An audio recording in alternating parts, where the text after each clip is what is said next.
আপনারাই বলুন এই ছেলেটা আইফোন চালাবার যোগ্য কি যোগ্য না। না জজ সাহেব, ও একদম আইফোন কেনার যোগ্য না। আমি ঘুমাচ্ছিলাম, ও আমার ঘুমন্ত অবস্থায় কিডনি খুলে নিচ্ছিল। ওর মুখটাই দেখে আমার কলজে শুকিয়ে যাচ্ছে। ওকে এক্ষুনি ফাঁসি দাও। আইফোন তো আমি কিনবই বুড়ি, তোর দিন ঘনিয়ে এসেছে। আরে স্যার, ও আইফোনের শোরুমে আইফোন চুরি করতে এসেছিল। আমি যেই ধরেছি ওকে, ও আমার জায়গা মতো লাথি মেরে পালিয়েছে। চোর চোর, মার শালাকে মার। আরে কাকা, আমার কাছে কুকুরের কিডনি এনে বলে এটা মানুষের কিডনি বলে বিক্রি করতে এসেছিল এই শালা। কি তর্কটা ছোড়া রে বাবা। তো জজ সাহেব, এর থেকে প্রমাণ হয়ে গেল যে সানি দেওয়াল পুরো তার কাটা মাল। ও আইফোন চালাবার যোগ্য না।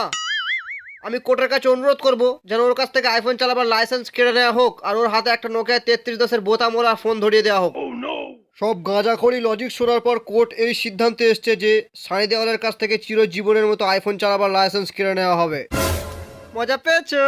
আর কোর্ট সানি দেওয়ালকে নির্দেশ দিচ্ছে সে যেন তার কাছে অ্যাপেলের কোনো প্রোডাক্ট না রাখে। যদি তার কাছ থেকে অ্যাপেলের কোনো প্রোডাক্ট না, তোরা সবাই মিলে আমাকে ফাঁসাচ্ছিস।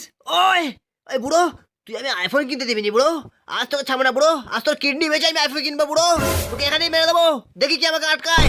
এই বুড়ো, তুই জানিস আমরা কতদিনের স্টক আইফোন কেনার? ওই বুড়ো, ধর শালাকে। আমার রাস্তায় আসবি না। দেখ, আমি একে টপকে দিয়েছি, এবার আমি এর কিডনি বেচে আইফোন কিনবো। আমার রাস্তায় আসবি না।